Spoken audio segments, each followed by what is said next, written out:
부활절 세 번째 주일에 하나님 우리 아버지와 주 예수님으로부터 오는 은혜와 평강이 여러분들에게 있기를 주님의 이름으로 축복합니다. 도스토예프스키의 죄와 벌, 누구나 다 읽어봤을 소설이죠. 죄를 지은 인간의 내면이 어떻게 무너지고 또 어떻게 회복되는가, 이 깊이를 다룬 작품이죠. 주인공 라스콜리코프, 가난한 대학생이었습니다. 그런 이 위대한 사람은 죄를 넘어설 수 있다. 죄를 지어도 그 죄 때문에 매이지 않고 자유롭게 살 수 있다. 그런 생각을 갖고 의도적으로 살인을 저지릅니다. 그런데 범죄 이후 그는 자유를 얻기는커녕 오히려 더 극심한 죄책감, 두려움 속에 무너지는 이야기입니다. 이처럼 죄는 우리의 영혼을 어둠 속에 가둡니다. 그래서 죄 가운데 살아가는 우리에게는 죄책감, 무력감을 피할 수 없는 밤의 순간을 맞이하게 됩니다. 열심히 살았는데 손에 잡히는 것이 없는 밤이 우리에게 찾아오기도 하죠. 지금까지 믿음으로 성실하게 산다고 했는데, 최선을 다했는데 어느 순간 내 마음이 무너지고 자신감이 없어지는 그런 밤이 우리에게 찾아오기도 하죠. 오늘 말씀에 나오는 이 베드로, 그런 밤을 지냈던 사람입니다. 그런데 이 말씀은 베드로만의 이야기가 아닙니다. 빈손이 된 사람들, 그들을 다시 찾아오시는 예수님의 이야기입니다. 무너진 사람에게 다시 회복의 아침을 활짝 열어주시는 주님의 이야기입니다. 제자들의 마음이 부활하신 주님을 만난 후 곧바로 회복된 것이 아니었죠. 귀로도 부활의 소식을 들었고 눈으로도 부활의 주님을 봤습니다. 그런데 아직도 흔들리고 있었습니다. 특히 베드로가 더 그랬죠. 왜냐하면 그는 예수님을 3번이나 부인했던 사람이었기 때문입니다. 그는 나는 절대로 주를 버리지 않습니다. 자신의 확고한 의지를 표명했던 그런 사람이었습니다. 그런데 정작 중요한 순간에, 가장 주님을 따라야 할 그 순간에 예수님을 모른다고 했습니다. 그것도 한 번이 아니라 3번이나 나는 모르는 사람, 나와는 상관이 없는 사람이라고 부정을 했습니다.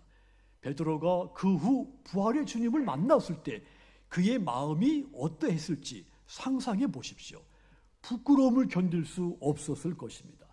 쥐구멍이라도 있었으면 아마도 들어가고 싶었을 그런 심정이었을 겁니다. 그런데 여러분, 베드로가 그렇게 자책하고 후회하고 절망에 있었을 때 부활하신 예수님이 준비하신 회복의 아침이 시작이 됐습니다. 그렇다면 여러분, 베드로에게 회복의 아침은 어떻게 열렸을까요? 그리고 저와 여러분들에게 회복의 아침은 어떻게 열리게 되겠습니까? 회복의 아침은 자신의 한계를 깨닫는 밤을 통해서 그 회복의 아침은 열리게 됩니다. 반대로 말하면 자신의 한계, 아직도 자신감이 넘치는 사람에게는 회복의 아침이 열리지 않습니다. 요한복음 21장 첫 장면, 밤이었습니다. 베드로는 6명의 다른 제자들과 함께 갈릴리에 가 있었습니다. 자, 그런데 그들이 갈릴리에 간 것이 너희보다 먼저 갈릴리로 가겠다, 이 말씀하신 예수님의 약속이 생각이 나서 그곳에 갔었을까요? 그렇게 보이지 않습니다. 그들이 서로 나누고 있는 대화를 들어보면 예수님의 부활과 그들이 갈릴리로 간 것은 전혀 상관이 없어 보이기 때문이죠.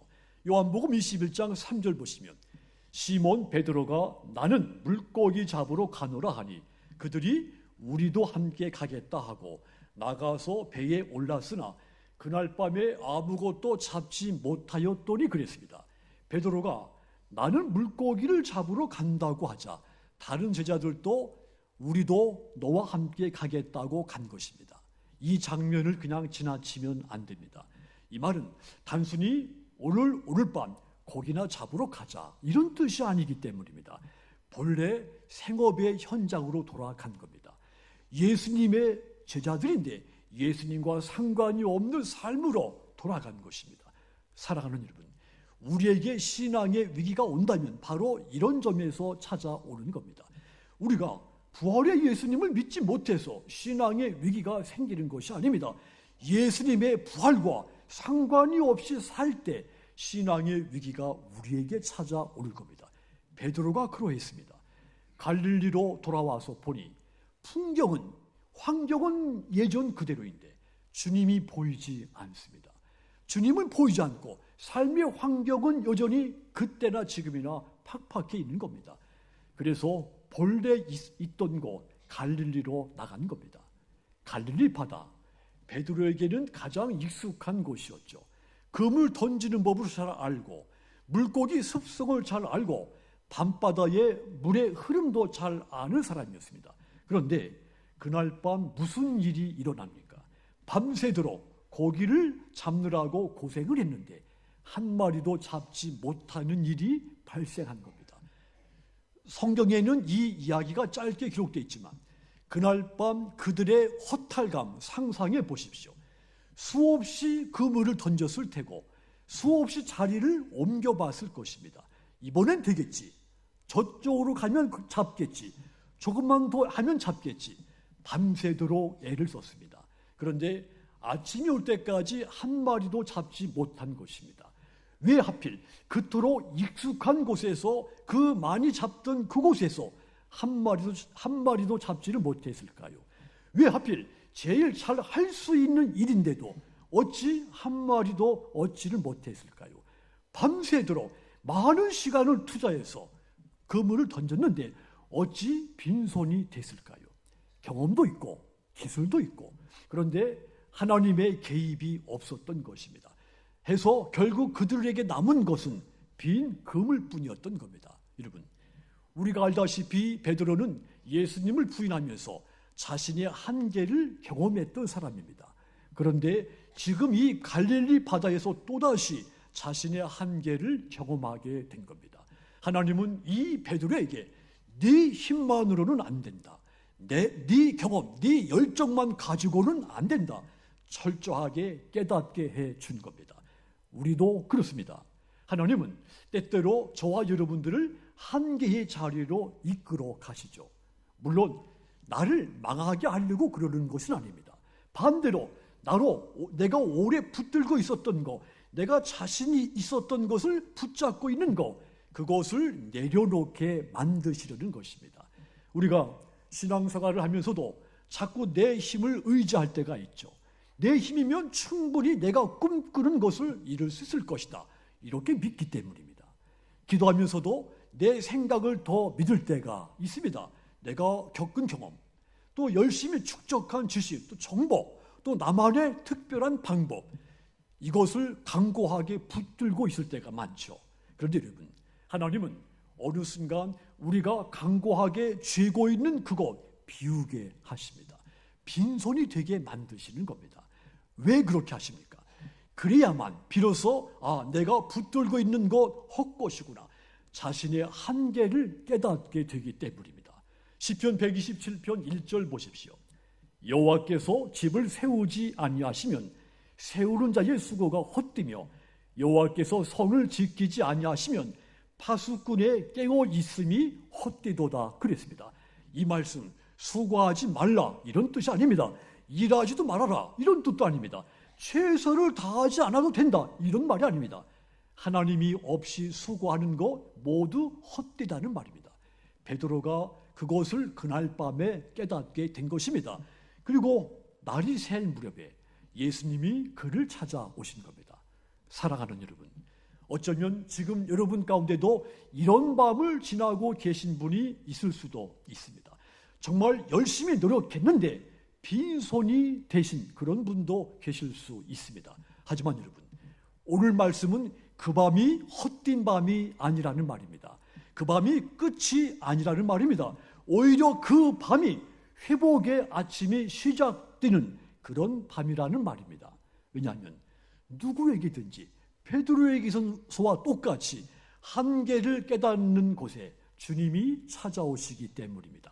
자신의 한계를 깨달을 때 회복의 아침이 활짝 열리는 것입니다. 여러분이 지금 혹시 빈손의 밤을 지난다고 느끼십니까? 아무것도 잡히지 않는 그런 밤을 내가 지금 지내고 있다고 느껴집니까? 오늘 주님이 여러분들에게 말씀하십니다. 이 밤 헛디다고 생각하지 말아라. 이 밤 너를 버린 밤이 아니라 너희를 더 깊은 은혜로 이끌려고 하는 밤이다. 이 말씀을 음성을 들으시기를 바랍니다. 한계를 깨닫는 밤, 괴롭지만 견딜 수 없이 힘들지만 그러나 은혜로운 밤인 겁니다. 왜냐하면 이 밤이 지나야 마침내 회복의 아침이 활짝 열리기 때문입니다. 그러므로 여러분, 암흑의 밤에 자신의 한계를 깨달아서 내가 붙들고 있었던 거 의지하지 말고 붙잡지 말고 놓고 하나님을 붙들으시기를 바랍니다. 하여 암흑의 밤이 지나고 여러분을 찾아오시는 부활의 주님을 만나서 여러분 인생의 회복의 아침이 활짝 열리게 되기를 주님의 이름으로 축복합니다. 또한 회복의 아침 어떻게 열립니까? 주님을 사랑하는 고백으로 열립니다. 이제 밤이 지나고 아침이 밝아오고 있었습니다. 새벽빛이 바다 위에 비치고 있었습니다. 그때 예수님이 해변에 서 있었습니다. 그런데 제자들, 그분이 예수님인 줄 알지를 못했죠.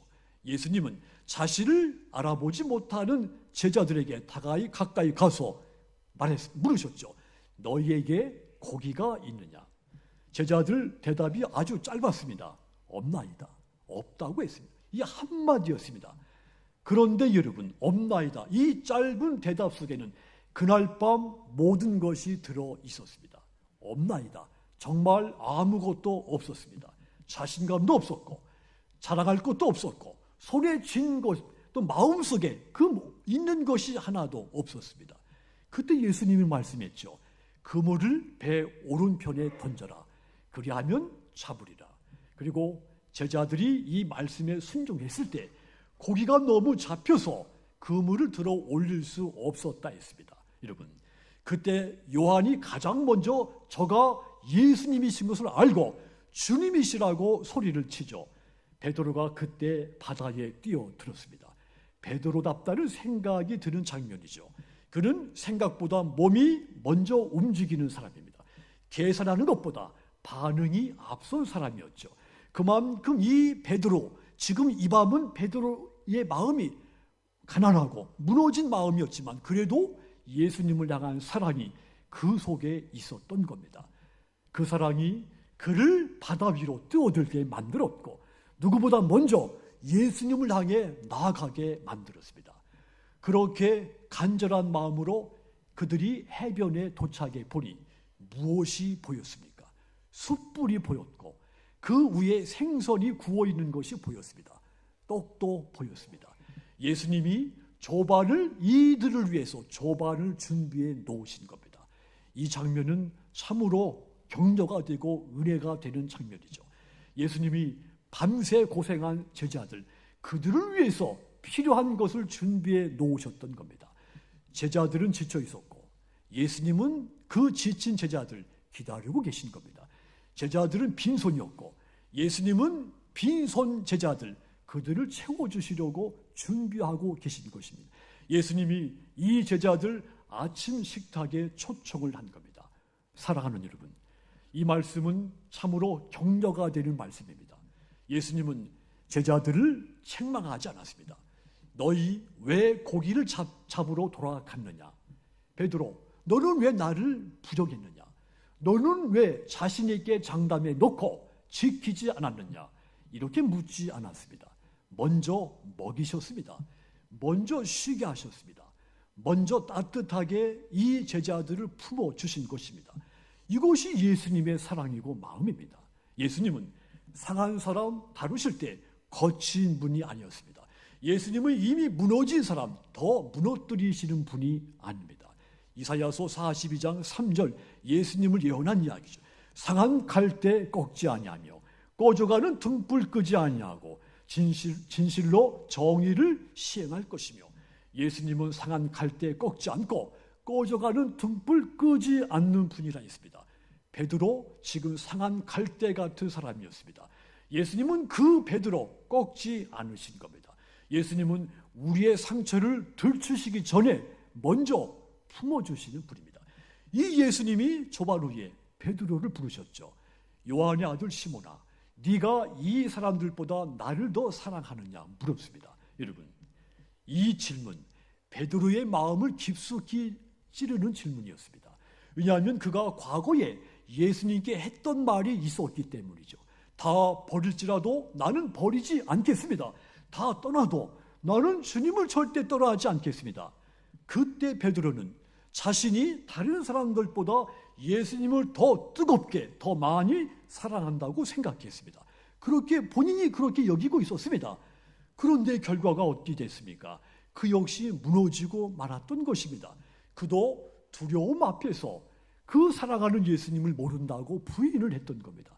그래서 네가 이 사람들보다 나를 더 사랑하느냐? 이 예수님의 질문에 이제는 이 베드로가 당당하게 대답하지를 못했습니다. 조심스럽게 주님 그러하나이다. 내가 주님을 사랑하는 줄 주님께서 아시나이다. 겸손해진 낮아진 고백을 한 것입니다. 이것은 자기 확신이 무너지고 난 후의 고백이었습니다. 주님, 저는 제 마음도 잘 모릅니다. 하지만 주님은 아십니다. 주님, 제가 큰 소리 칠 수가 없습니다. 그렇지만 주님은 제가 주님을 얼마나 사랑하는지 주님은 아십니다. 예수님이 두 번째도 세 번째도 같은 질문을 하셨죠. 이 세 번의 질문, 베드로에게 세 번의 부인을 떠올리게 했던 겁니다. 예수님께서 자기를 세 번 부인했던 이 베드로에게 세 번 사랑한다고 고백하게 만든 겁니다. 이것이 회복입니다. 회복은 과거의 상처를 지워주는 것이 아닙니다. 과거 상처 입은 그 마음, 그 자리를 만져주시고 싸매주는 겁니다. 사랑하는 여러분, 주님은 오늘도 우리에게 같은 질문을 던져주십니다. 네가 나를 사랑하느냐? 예수님이 우리에게 너는 얼마나 큰 일을 행했느냐? 이것을 먼저 묻지 않습니다. 네가 나를 사랑했느냐? 이것을 먼저 묻습니다. 왜 그렇게 물으십니까? 신앙의 본질은 큰 일을 이룬 것이 아니라 주님을 사랑하는 것이 본질이고 우선순위이기 때문입니다. 예수님은 우리가 큰 일을 이룬 것보다 네가 나를 얼마나 사랑하느냐, 이것을 더 원하신다는 뜻입니다. 그러므로 여러분, 네가 나를 사랑하느냐 물으시는 예수님 질문에 이 베드로처럼 주님, 제가 주님을 사랑하는 거 주님이 아십니다. 이 사랑으로 고백이 있기를 주님의 이름으로 부탁을 드립니다. 그리하여 주님을 사랑하는 이 고백으로 말미암아 회복의 아침이 활짝 열리게 되는 저와 여러분들 다 되시기를 주님의 이름으로 축복합니다. 또한 회복의 아침은 어떻게 열립니까? 주님이 다시 사명을 맡기실 때 나의 회복의 아침은 진정으로 열리게 됩니다. 예수님이 베드로에게 네가 나를 사랑하느냐 세 번 물으신 끝에 곧바로 내 어린 양을 먹여라, 내 양을 치라, 내 양을 먹이라고 했습니다. 다시 베드로에게 사명을 맡긴 겁니다. 이 장면은 매우 놀랍습니다. 참으로 인간적으로 이해하기 힘든 장면이죠. 왜냐하면 예수님이 지금 실패한 사람, 자신을 부정하고 도망간 사람에게 다시 똑같은 사명을 맡기고 있는 겁니다. 베드로는 예수님을 부인했다고 했죠. 자신의 입으로 나는 이 사람과 상관이 없고 이 사람 들어보지도 못했다고 말했던 그런 사람이었습니다. 그런데 그 베드로에게 내 양을 맡긴다, 내 일을 맡긴다고 하신 겁니다. 이것이 예수님의 방식입니다. 우린 평소에 나는 한 번 잘못했으니 끝이다, 나는 무너졌으니 자격이 없다, 실패한 사람이 무엇을 할 수 있겠다는 것인가, 이런 생각을 많이 하죠. 심지어 타인이 나를 고통스럽게 했을 때, 내 마음을 무너뜨렸을 때 다시는 그에게 어떤 것을 말하지 않습니다. 그런데 예수님의 생각은 우리 생각과 달랐습니다. 예수님은 실패를 이유로 사람을 버리지 않으십니다. 오히려 그 실패를 통해 그를 낮춰서 다시 사명을 맡기시는 분입니다. 그래서 우리에게 중요한 거, 얼마나 실패했는가, 이것이 아닙니다. 내가 이 실패를 통해 무엇을 배웠고 어떻게 변화됐는가가 중요합니다. 어떤 사람은 실패한 이후에 더 강팍해지는 사람이 있죠. 실패한 이후에 다른 사람을 더 원망하고 공격하는 사람도 있습니다. 그런데 예수님이 다시 사명을 맡기는 사람은 그와 같은 사람이 아닙니다. 실패를 통해 자신의 한계를 깨달은 사람, 이전보다 하나님을 더 붙드는 사람, 그에게 다시 사명을 맡깁니다. 그의 인생의 회복의 아침을 더 활짝 열리게 만드시는 겁니다. 베드로가 그와 같은 사람이었죠. 이전의 베드로, 자신의 확신으로 가득 찼지만 실패 후에 자신의 한계를 깨닫고는 더 이상 자신을 신뢰하지 않았습니다. 대신 하나님의 능력을 의지했죠. 더 이상 자신의 열정, 자신의 이 갈망을 자랑하지 않았습니다. 하나님을 드러냈죠. 오직 예수님만 의지했습니다. 그래서 예수님이 이 베드로, 그에게 다시 사명을 맡겨서 이 베드로의 인생 속에 참된 회복의 아침이 열리게 하신 겁니다. 여러분, 예수님은 완벽한 사람을 사용하지 않습니다. 실수가 없는 사람을 쓰지 않습니다. 은혜가 없으면 아무것도 할 수 없다는 것을 깨닫고 주님을 붙잡는 사람, 그를 다시 사명의 자리로 세우는 겁니다. 이것이 회복의 원리입니다. 이사야서 40장 29절 31절 보시면 이 말씀을 우리 다시 같이 읽겠습니다. 피곤한 자에게는 능력을 주시며 피곤하며 곤비하며 장정이라도 넘어지며 쓰러지되 오직 여호와를 앙망하는 자는 새 힘을 얻으리니 독수리가 날개치며 올라감 같을 것이요 다른 박질하여도 곤비하지 아니하겠고 걸어가도 피곤하지 아니하리라. 아멘. 중요한 사실이 있습니다. 하나님은 능력 있는 사람에게 능력을 더 주시는 것이 아닙니다. 피곤한 자에게 능력을, 무능한 자에게 힘을 준다 했습니다. 또한 새 힘을 얻을 자가 누구라고 했습니까? 자기 힘을 의지하는 사람이 아니라 여호와를 앙망하는 사람. 자, 그러니까 다시 사명을 맡기는 사람은 능력이 있는 사람이 아니라 하나님을 바라보는 사람, 그런 사람에게 참 이 하나님이 다시 사명을 주시고 그의 인생에 참된 회복의 아침이 열리게 만든다는 뜻입니다. 사랑하는 여러분, 우리에게도 밤이 있습니다. 죄로 괴로워하는 밤이 있죠. 아무것도 얻지 못한 것 같은 빈손의 밤이 있습니다. 하지만 이 밤은 끝이 아닙니다. 예수님은 우리의 밤을 지나게 해서 마침내 회복의 아침으로 인도하십니다. 베드로 인생에도 밤이 있었다고 했죠. 예수님을 부인했던 밤, 그래서 고통스러웠던 밤, 아무것도 잡지 못해서 빈손이 된 밤이 있었다 했죠.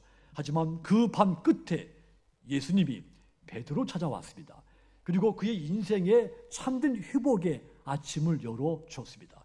사랑하는 여러분, 베드로와 제자들에게 찾아왔던 이 암흑의 밤은 저와 여러분에게도 언제든지 찾아옵니다. 하지만 이 밤은 우리에게 끝이 아닙니다. 하나님은 이 밤을 통해 우리의 한계를 깨닫게 하시고 예수님을 사랑한다고 고백하게 만들고 다시 사명을 맡겨서 참된 회복의 아침을 찬란하게 맞이하게 하십니다.